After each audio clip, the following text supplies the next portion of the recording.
Boa noite, queridos irmãos, que a graça e paz do Senhor esteja com todos, amém? Pode se assentar, continuaremos a cultuar o nosso Deus nesse momento, estudando um pouco da palavra do Senhor.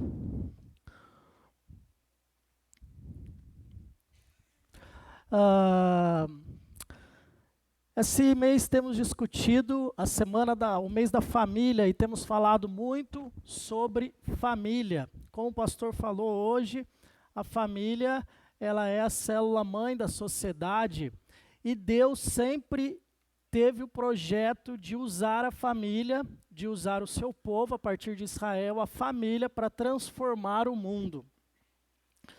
Mas na Bíblia nós encontramos bastante exemplos de família, umas que deram certo, outras que passaram por um perrengue e outras que deram totalmente errado. Né? Aquele seriado da Rede Globo chamado A Grande Família, eu gostava muito de assistir aquilo lá, porque aquela lá era a típica família brasileira. Né? Era a verdadeira família, porque as pessoas eram muito diferentes, tentavam se acertar no dia a dia, mas volta e meia eles tinham problemas, tinham dificuldades. E a nossa vida é assim. Toda família tem os momentos em que surgem grandes problemas, outro tempo de calmaria, mas um problema que nós temos identificado, e por isso que é esse tema de hoje, é que o conceito moral das nossas famílias, inclusive no meio cristão, tem se perdido. E o tema da mensagem de hoje, você que gosta de fazer anotações, é o conceito moral da família, uma tarefa dos pais. Eu não poderia deixar de falar sobre a importância dos pais na vida dos filhos.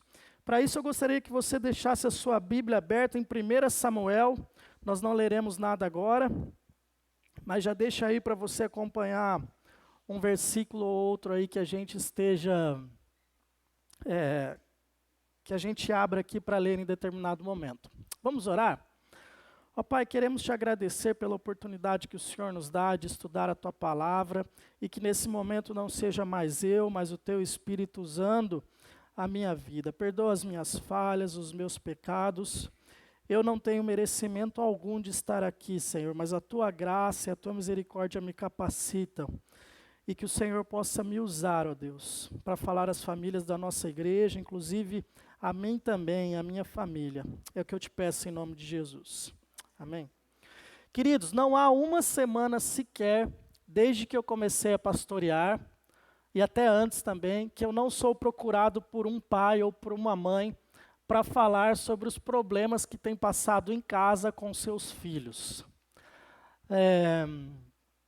Não é novidade que nós temos perdido os nossos filhos para o mundo. Não é novidade que a gente tem tido tantos problemas com os nossos filhos em relação ao Evangelho. Muitos deles acompanham os pais até a idade de 14, 15 anos, e muitos deles se perdem após essa idade.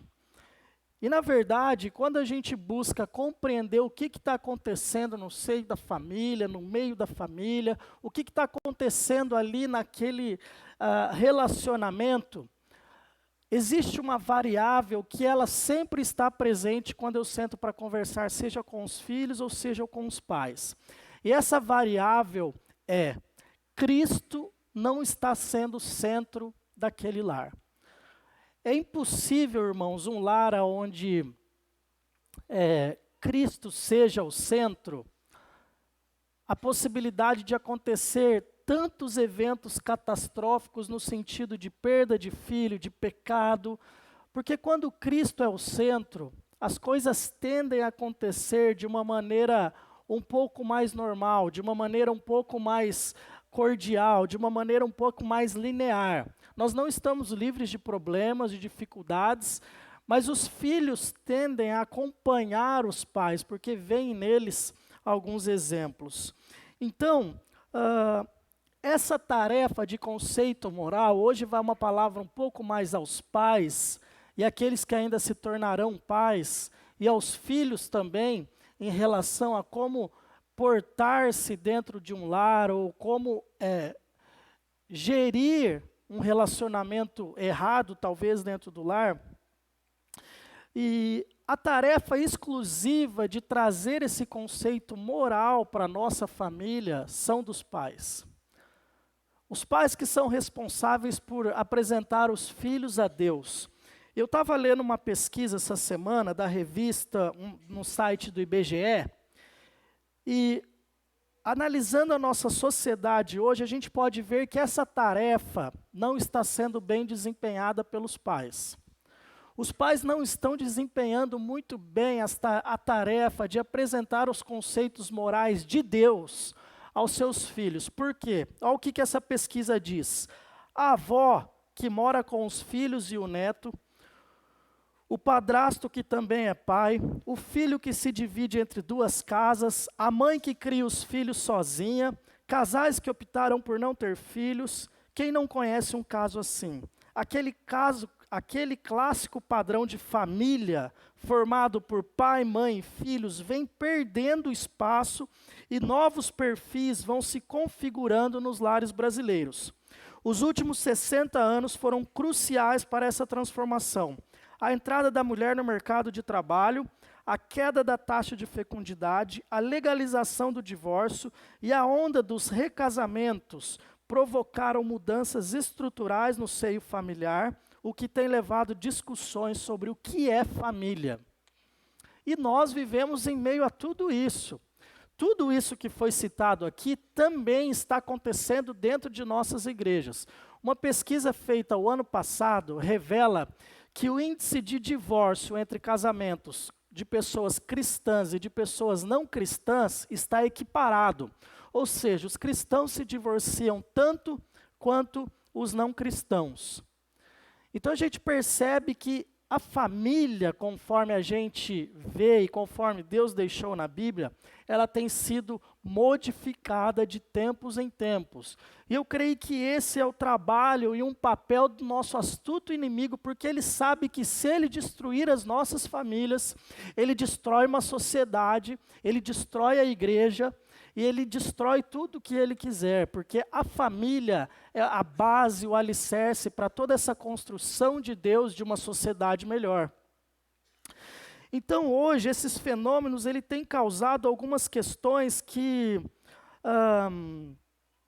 têm atrapalhado a nossa vida. Por exemplo, hoje os conceitos morais são subjetivos, ou seja, não existe mais certo e errado. Depende do que você pensa, depende de como você vê a vida. Se você acha que aquilo lá é certo, e você faz aquilo sem lesar o próximo, tudo bem, faça, não tem problema. E muitas dessas verdades, entre aspas, estão entrando dentro dos nossos lares. Nós temos hoje um conceito moral voltado para o egocentrismo. O pai, quando se casa com uma mulher, tem um filho, e chega um momento em que ele olha para aquilo e fala, não está bom para mim, ou a mulher olha aquilo e fala, não está bom para mim, simplesmente eles se separam, e eles não pensam num bem maior, eles não pensam na questão da família, eles simplesmente estão olhando para dentro de si mesmos e falando, não, o que eu quero é isso, o meu prazer é esse, então não existe mais um bem comum da família. Nós estamos todos os dias sendo bombardeados por uma mídia que nos leva a acreditar que o ideal da vida é viver pelo nosso bel prazer, é viver pelo aquilo que nós sentimos, e não por aquilo que a palavra de Deus nos ensina. Existe uma outra moda dos conceitos, né, o conceito panteísta, Deus é tudo e todo mundo, e todos e tudo são Deus. Essa semana eu fui cortar o cabelo e comecei a conversar com um rapaz e puxei o assunto sobre a vida dele, ele começou a falar de sonhos, que ele tinha muitos sonhos, a gente começou a trocar uma ideia. E eu falei assim, como está a sua vida? Como é que você pensa a vida em relação a Deus? Ele falou assim, eu acho que Deus são vários. O importante é você ser bom, o importante é você não fazer mal para o outro, e todos os caminhos levam a Deus. E essa é a verdade que tem sido pregada por aí afora, de que Deus é um Deus que você pode chegar-se a Ele através de todos os caminhos. E, infelizmente, essas coisas têm entrado dentro da nossa família. Mas quando a gente olha para a Bíblia, a gente vê que não é a primeira vez que isso acontece. Quando a gente olha para a Bíblia, a gente vai ver que isso já acontecia há muito tempo atrás. Existe uma história na Bíblia que está em 1 Samuel, que é de Eli. E Eli era um sacerdote de Israel. E a Bíblia fala que ele tinha 2 filhos, Hofni e Finéias. E a Bíblia fala que literalmente esses 2 filhos eram sacerdotes também, e eles tocavam o terror na comunidade em que eles viviam. E a Bíblia falava que todos sabiam que aqueles 2 filhos eram pessoas que não agradavam ao coração de Deus, embora estivessem dentro da igreja, dentro do templo, oferecendo sacrifícios. E o pior de tudo, o pai deles nada fazia. Esse breve panorama da vida, nós vamos aprofundar um pouco mais. Eu quero trazer 4 verdades que a família de Eli pode passar para as nossas famílias. Eli foi um homem que tinha tudo para dar certo, mas ele fracassou, ele deu tudo errado. Simplesmente porque, dentre tantas verdades, essas 4 verdades ele colocou de lado na família dele. E talvez nós estejamos fazendo isso em nossas famílias. E a consequência de Eli, adiantando, é que os 2 filhos dele foram mortos. Ele perdeu o sacerdócio, ele perdeu a oportunidade de ser sacerdote, morreu também. E a linhagem dele, que continuaria sendo sacerdote, foi substituída por Deus, devido ao pecado de Eli. Mas a primeira coisa que eu vejo que aconteceu aqui na vida de Eli, em relação aos seus filhos, é que houve uma omissão de referência e exemplo. Olha lá, capítulo 1, verso 3 de Samuel vai dizer assim: e esse homem ele não está falando de Eli, ele está falando de Eucana e Ana. Então esse homem, Eucana, subia de sua cidade anualmente para adorar e sacrificar ao Senhor dos Exércitos em Siló. E os 2 filhos de Eli, Hofni e Finéias, os sacerdotes do Senhor, estavam lá. Ou seja, desde o começo a Bíblia vai falar que Hofni e Finéias estavam no templo do Senhor. Eles sabiam o que estava acontecendo. Eles conheciam a religiosidade do sagrado, eles conheciam os processos. Talvez eles soubessem nos dias atuais tocar todas as músicas, eles soubessem celebrar a ceia, eles soubessem batizar, eles soubessem dar cursos, mas isso nada significava, porque o coração deles estava totalmente distante de Deus. Hernán Dias Lopes e Luiz Saião, um pregador presbiteriano e outro, um grande pregador batista, os 2 eles vão dizer que provavelmente Eli se deslumbrou tanto com o seu trabalho, tanto com os seus afazeres, tanto com a sua vida, tanto com os seus projetos, que ele esqueceu de ensinar os seus filhos e dar o exemplo aos seus filhos de ser um verdadeiro homem de Deus. E levar os filhos para a igreja não significa muita coisa. Trazê-los aqui, fazê-los sentar, ouvir aqui, não significa muita coisa. E quando eu digo da falta de referência, teve um sábado aqui que nós falamos, esse mês nós estamos falando sobre divergentes, pessoas que fizeram a diferença na história.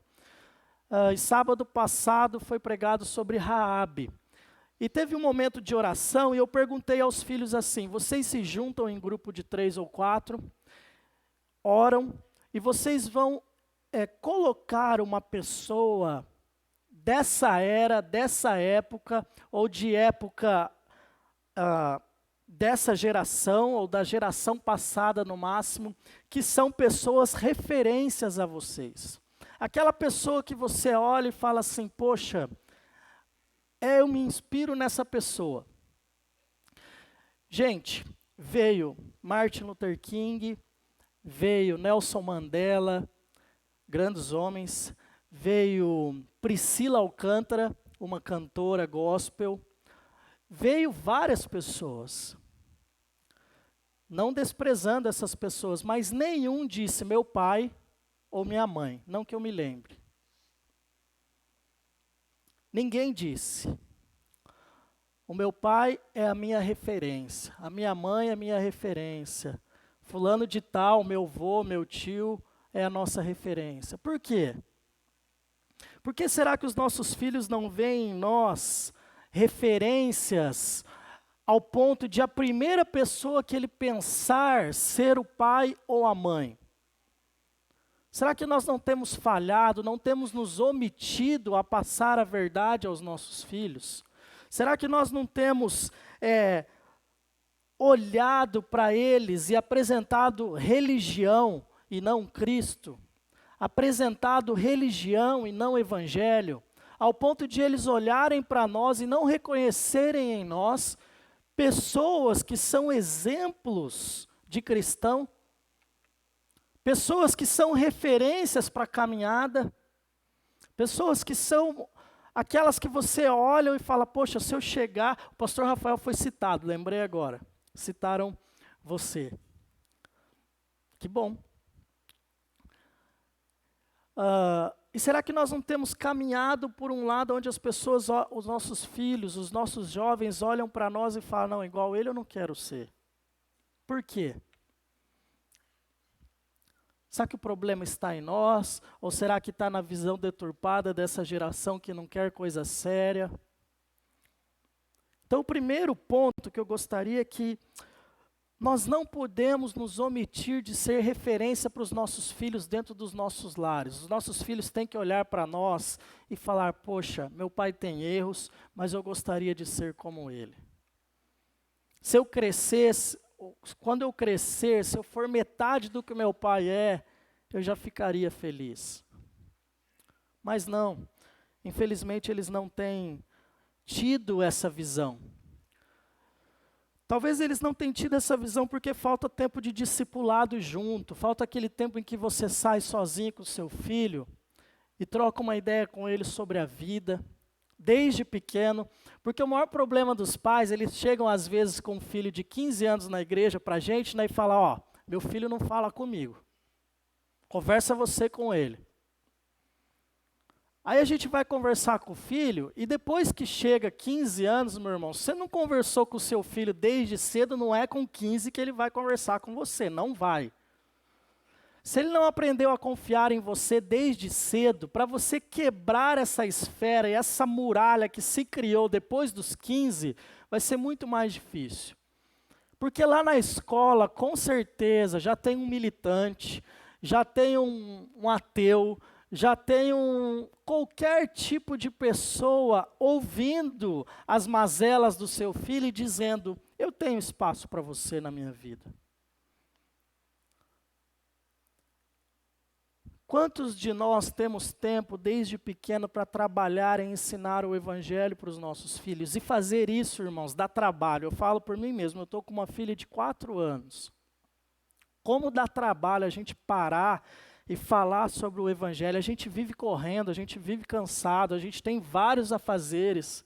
E hoje existe, os pais de filhos pequenos vão saber essa importante ferramenta que quando o filho está chato, está bravo, você dá na mão dele e tudo se resolve num passo de mágica.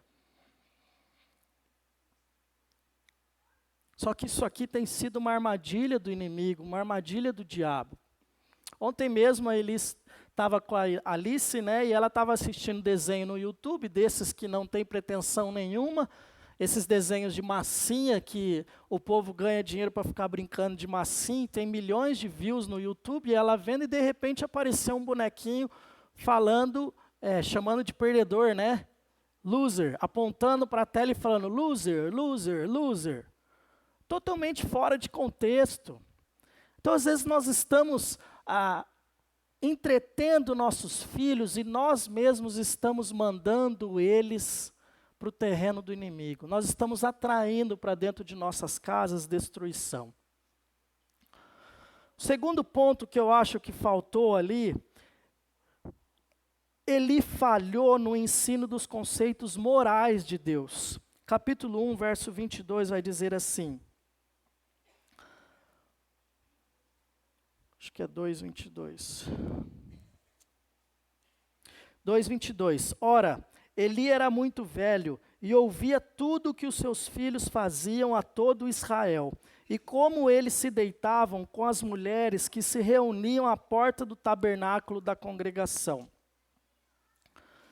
Ou seja, Eli já era velho, ou seja, seus filhos também já tinham uma tenra idade, e ele ouvia tudo que os seus filhos faziam.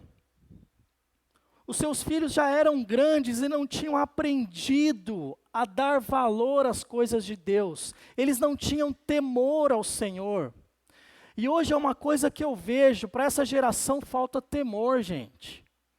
Eles vêm para o culto, e às vezes eles vão para um reduto deles, e lá acontece de tudo. É mão, às vezes até beijo, é conversa, é coisa que não deve rolar, porque falta temor a Deus. E nós não vamos ensinar esse temor a Deus para eles através de um autoritarismo, através de um militarismo. Não pense que você vai conseguir enfiar Deus goela abaixo da vida do seu filho, ele não vai aceitar.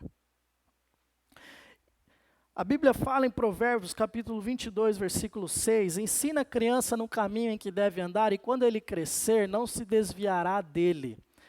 É bom lembrar que isso não é um mandamento. Isso aqui é uma observação de um homem que a Bíblia fala que foi o mais sábio de todas as terras. Ele está observando todas as famílias e está dizendo, olha, as crianças que são ensinadas nos caminhos de Deus, tendem a não se desviar dele. Em via de regra, quando as crianças são ensinadas na palavra de Deus, eles não se desviam dele, não se desviam do caminho dele. E hoje, por amor, ou por aceitação, ou por inclusão, nós vemos pais fazerem coisas que literalmente trazem o inimigo, a destruição para dentro de suas casas. Com todo respeito, eu não sou religioso, eu não sou puritano, mas eu não consigo entender um pai que numa festa de 15 anos chama um DJ para tocar funk, sendo o pai cristão, a mãe cristã, os filhos cristãos. Eu não consigo entender um pai que faz uma festa de 15 anos, aonde mais se assemelha com uma festa de adultos voltado para crianças.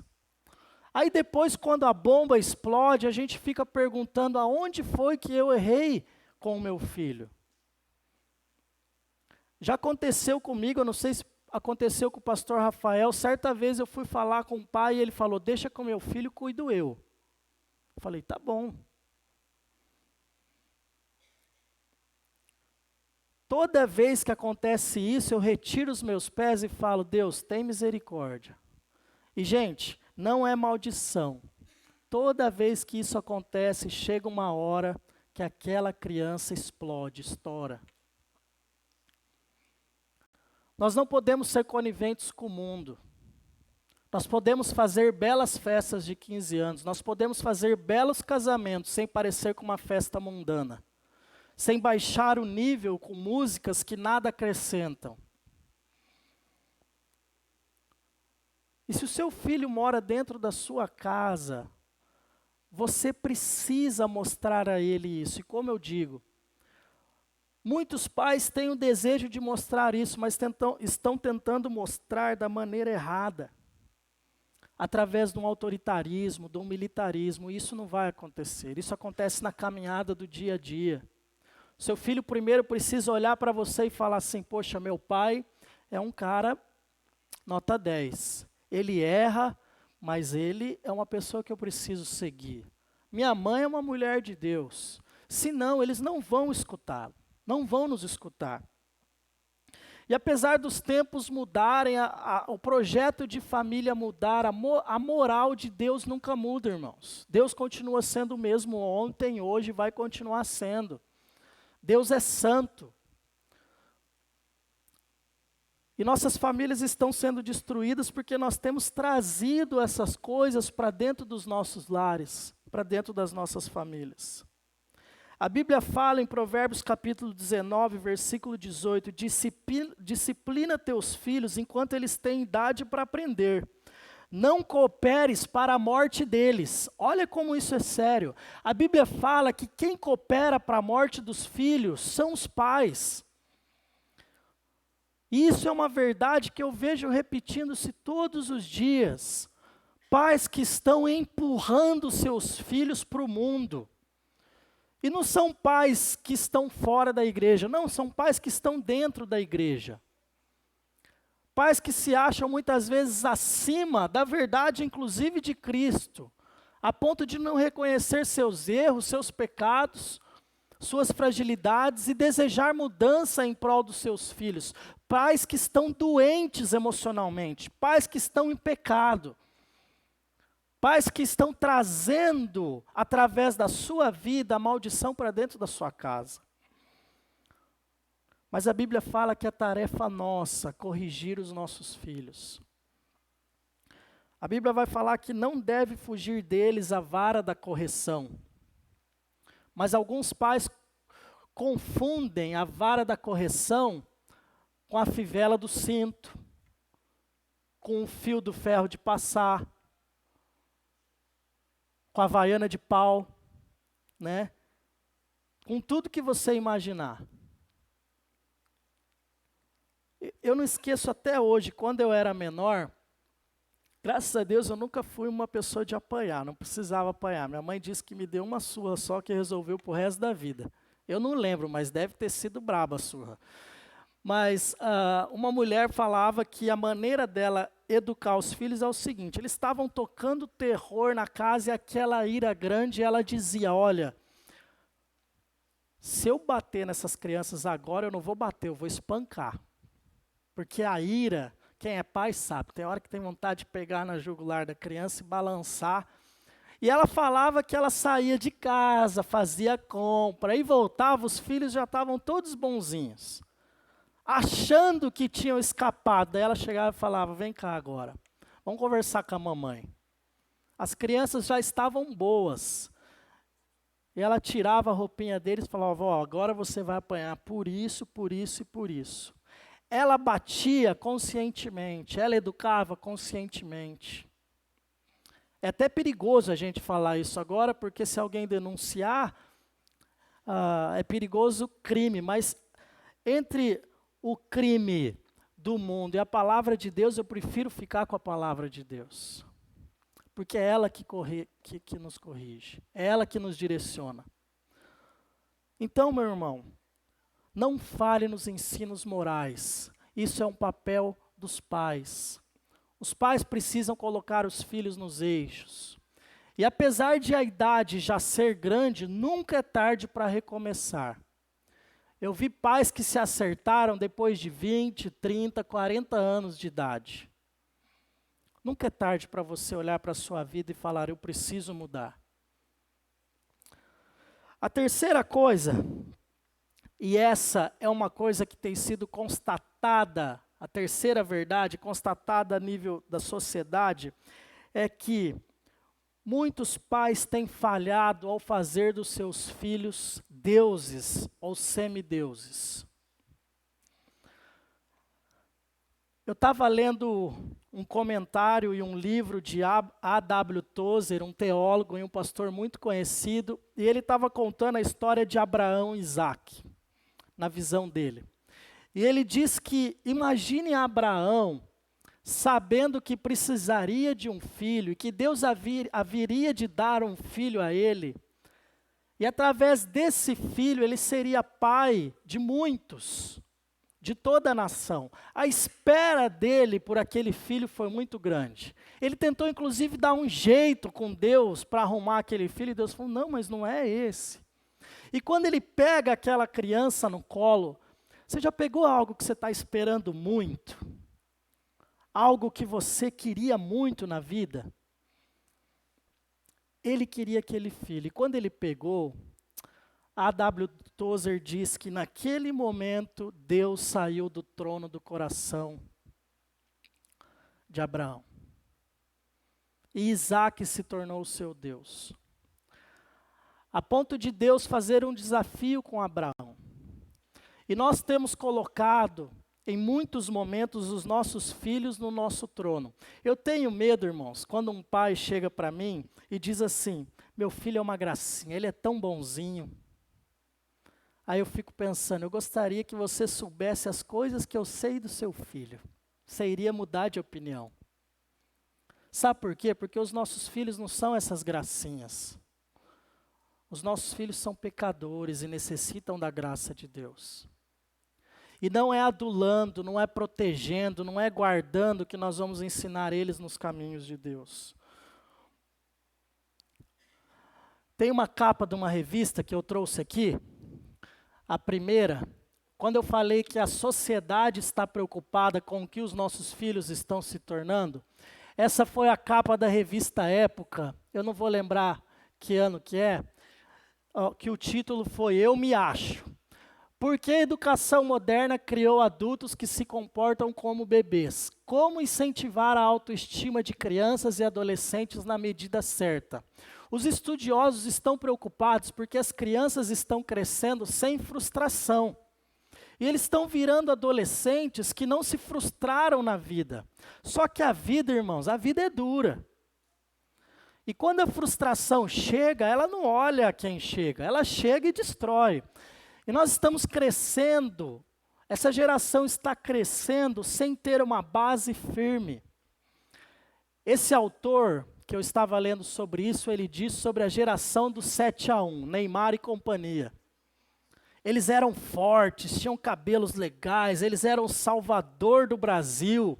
Tomou o 7, todo mundo chorando, não tinha força para aguentar. Caiu o castelo. Eles chamam essa geração de geração cristal, porque você não pode encostar que quebra. Todo adolescente que eu recebo no meu gabinete, a vida dele está muito dura, muito difícil. Nossa, minha vida é muito difícil. Meu Deus, que luta, que dor. É uma barra pesada para conseguir as coisas, é difícil. Aí você fala, você já fez isso? Não. Você já fez aquilo? Não. Falo, pô, mas como é que você quer resolver? Sabe por quê? É uma geração super protegida. Ó, minha filha, meu filho está aqui, você não deixa nada acontecer com ele. Eu vim de uma igreja em que existia um menino na igreja que, quando ele estava no junior, a mãe dele falou assim, não, meu filho não fica no junior. Porque meu filho é mais evoluído que o júnior. Passa ele para o pré-adolescente. Quando o menino estava na idade de ser pré-adolescente, o menino foi para o adolescente. O filho dela sempre foi acima da média. Ela olhava para as outras, meu filho com 16 anos já fala inglês, meu filho não sei o que lá, meu filho não sei o que lá. E hoje, o filho dela é tanta coisa que ela não consegue nem lidar com o filho dela. De tanta coisa que ele é. Está dando todo tipo de trabalho, não sai do psiquiatra, droga, tudo. Sabe por quê? Porque o pai e a mãe colocou esse filho num altar e falou assim, esse é nosso motivo de adoração. Sabe por que que isso acontece? Porque nós temos pais frustrados com a sua vida e muitos dos pais projetam tudo aquilo que não são, que não conseguiram ser no seu filho, como se ele fosse o salvador de todas as suas mazelas. Querido, o que você conseguiu, você conseguiu. O que você não conseguiu, não tente botar a goela abaixo para o seu filho ser. Ele não tem a obrigação de ser o que você não foi ou o que você não é. Ele não tem a obrigação de suprir todas as suas expectativas. A Bíblia fala que eles são heranças do Senhor e Deus nos dá os nossos filhos, para que nós os ofereçamos a Deus e ao mundo, para que eles transformem e mudem o mundo. Mas os filhos se vão. Agora tem marido que ama mais o filho do que a esposa que ama mais o filho do que o marido. E isso, os princípios morais do reino dentro da casa vão se mudando e vão se transformando. A segunda parte dessa reportagem, olha o que o professor falou na formatura, eu vou tentar ler aqui. Os alunos do terceiro ano de uma das melhores escolas de ensino médio dos Estados Unidos, a Wellesley High School, em Massachusetts, estavam reunidos numa tarde ensolarada no mês passado para o momento mais especial de sua vida escolar, a formatura. Para o momento mais especial de sua vida escolar, com seus chapéus e beca coloridos e pais orgulhosos na plateia, todos se preparavam para ouvir o discurso do professor inglês David. Esperavam, como sempre, nessas ocasiões, uma ode a seus feitos acadêmicos, esportivos e sociais. O que ouviram do professor, porém, pode ser resumido em 4 palavras. Vocês não são especiais. Elas foram repetidas 9 vezes em 13 minutos. Ao contrário do que seus troféus de futebol, seus boletins sugerem, vocês não são especiais.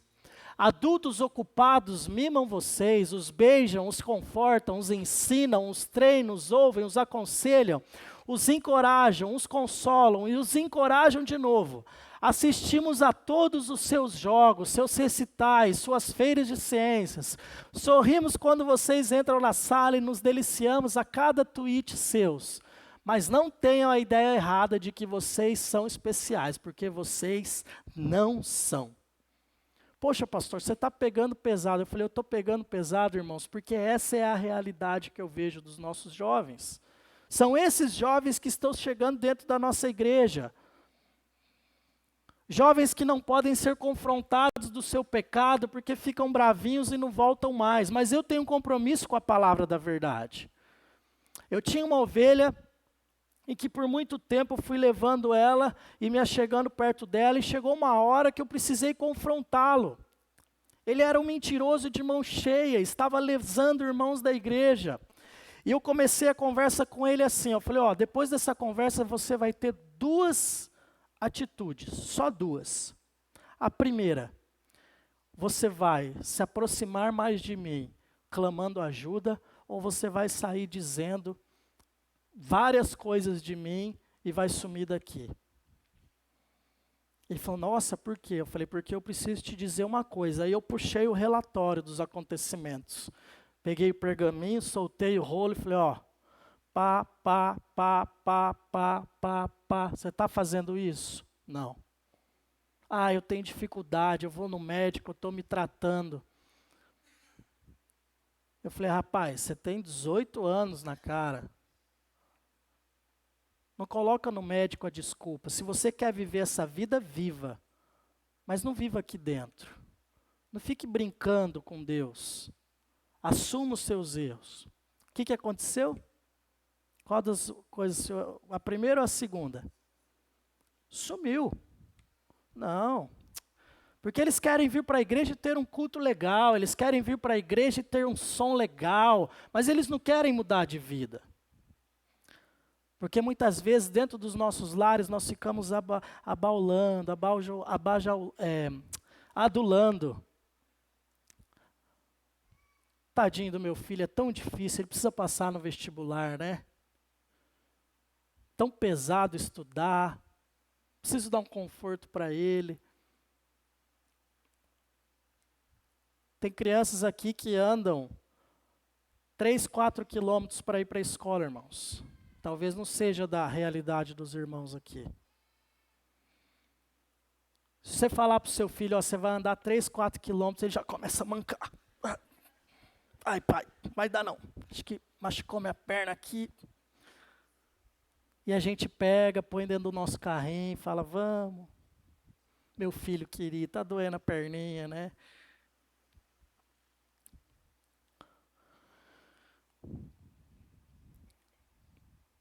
Provérbios 13, 24 vai dizer, quem se nega a disciplinar seu filho e repreender seu filho não o ama. Quem o ama de fato não hesita em corrigi-lo. É forte a palavra de Deus. Amor não é você ficar passando a mão na cabeça, não. Amor é você chegar e confrontar. Eu me lembro até hoje o dia, eu já contei a história, mas eu vou contar de novo o dia que a Alice mentiu. Ela pegou umas massinhas e eu já tinha escutado a mãe dela falar que não era para pegar.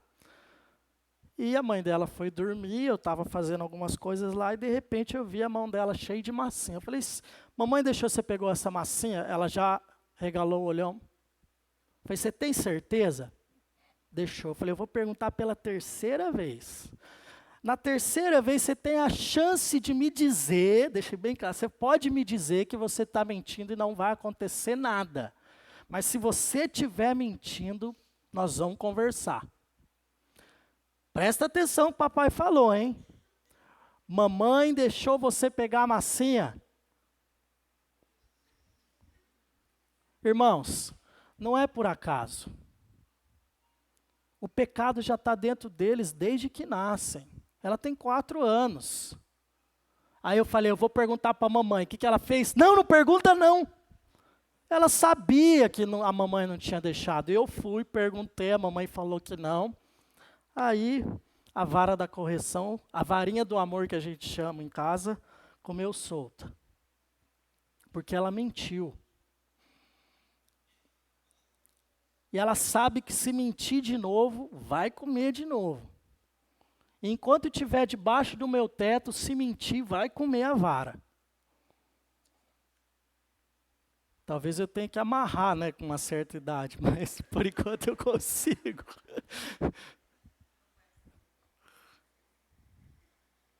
Então, o terceiro princípio é a gente colocar o nosso filho como deuses. E olha o que a Bíblia diz em Samuel capítulo 2, versículo 29, que apareceu um profeta, a Bíblia não diz quem é esse homem que apareceu, só chama de profeta de Deus, e diz assim,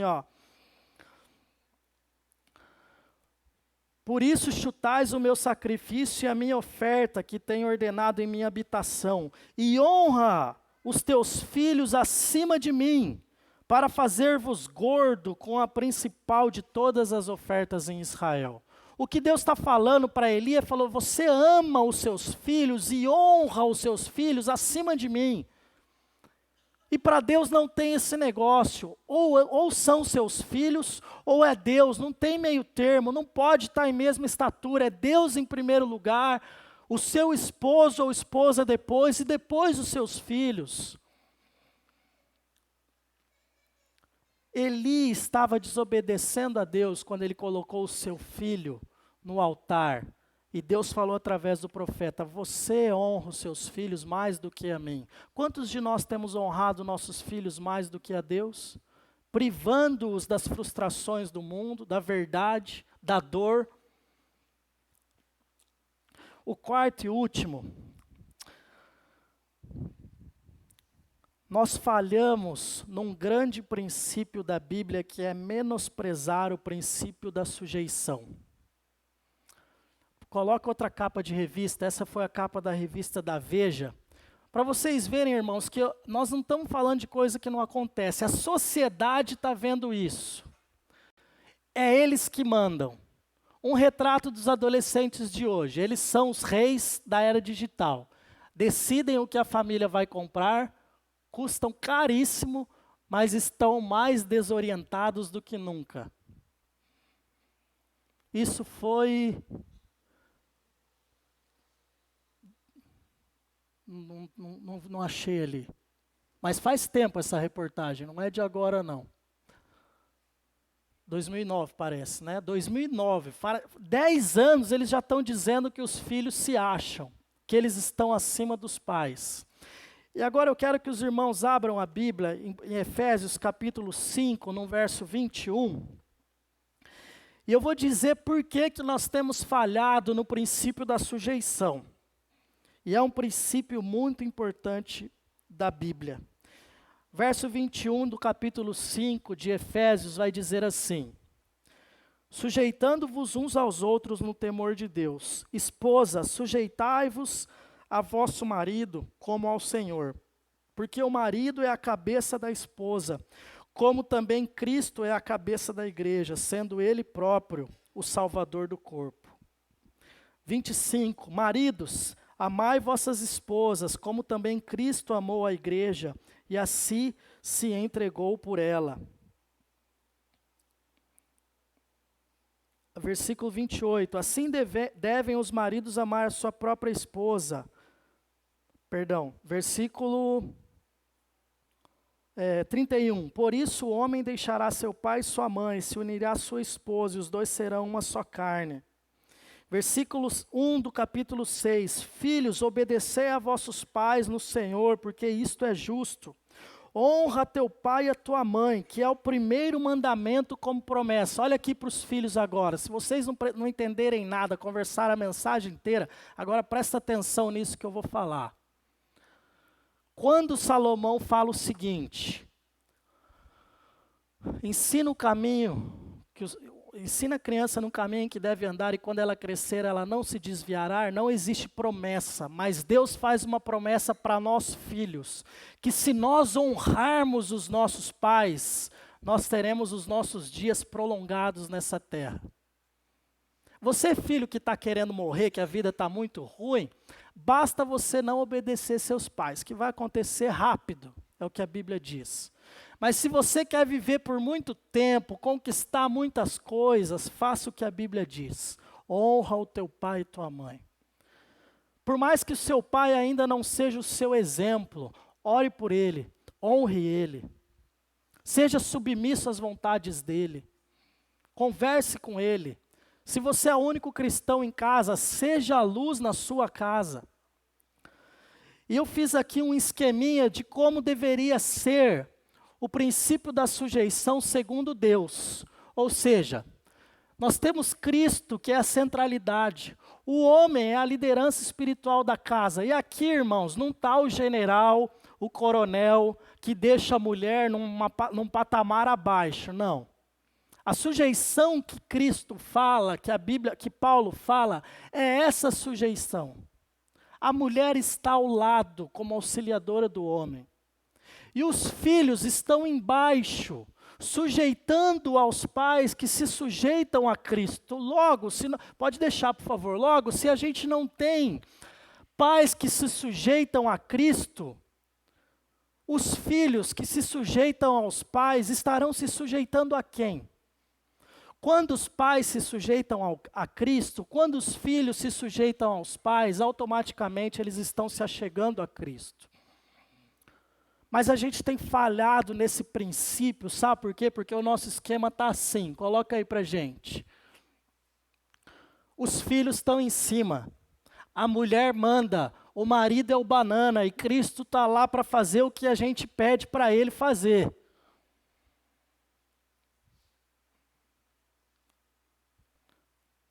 Muito bom, eu sou muito feliz que as mulheres estão no mercado de trabalho, que elas são mais independentes, elas sofreram muito na história. Mas eu brinco com uns e outros aqui que esse negócio de queimar sutiã não está certo, irmãos. Não vai dar certo essa brincadeira. Isso vai dar errado. Porque Deus chamou a mulher para ser uma ajudadora do homem e não a liderança da casa. Mas sabe por que a mulher é a liderança da casa? Porque o marido é um banana. Eu brinco que a mulher, ela nasceu com a vontade de ter o poder. E se ela casar com um cara que não liga muito para o poder, ela toma mesmo. Fala, você não quer daqui que é meu. Deixa que eu dou as ordens nessa casa. E os filhos crescem vendo tudo isso. E a família vai se destruindo dentro, porque está contra os princípios do Senhor. Cristo agora não é o centro, Ele é o nosso fantoche que faz tudo o que a gente quer. A gente vai para a igreja e pede um carro novo, e Cristo dá. Nossa, que bênção. Ah, meu filho está querendo isso. Os pais fazem tudo, se colocam em dívida e faz de tudo para comprar, para fazer e para arrumar. Porque os filhos são o centro, eles são a geração cristal, nosso maior troféu. Como resolver tudo isso, irmãos? Como que a gente pode mudar? Eu digo que só uma coisa pode mudar o relacionamento de um pai com um filho, e eu vi isso acontecer várias vezes, é o amor. E o amor, ele não é autoritário, ele traz respeito. Não adianta nada você ter autoridade sobre o seu filho, sobre a sua filha, se ele não te respeita. O respeito, ele deve ser conquistado. E como você conquista respeito? Através dos seus exemplos, através das suas atitudes, através daquilo que você ensina no dia a dia. Nós estamos com uma onda homossexual dentro e fora das igrejas.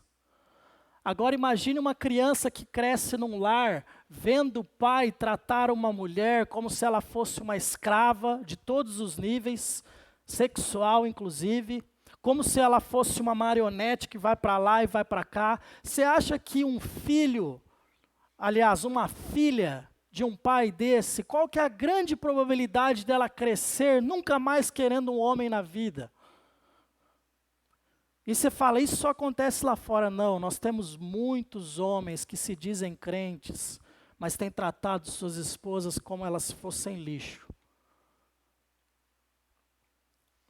Muitos. Ou filho que cresce em casa com uma mãe que não é muito certa da cabeça, que cada hora está com um homem, cada hora está para algum lugar. Uma mãe que não ama, que não dá um carinho. A possibilidade desse homem crescer e não querer saber de mulher é muito grande.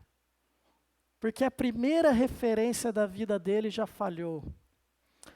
E queridos, depois para consertar essa bagunça na cabeça de um jovem é muito difícil.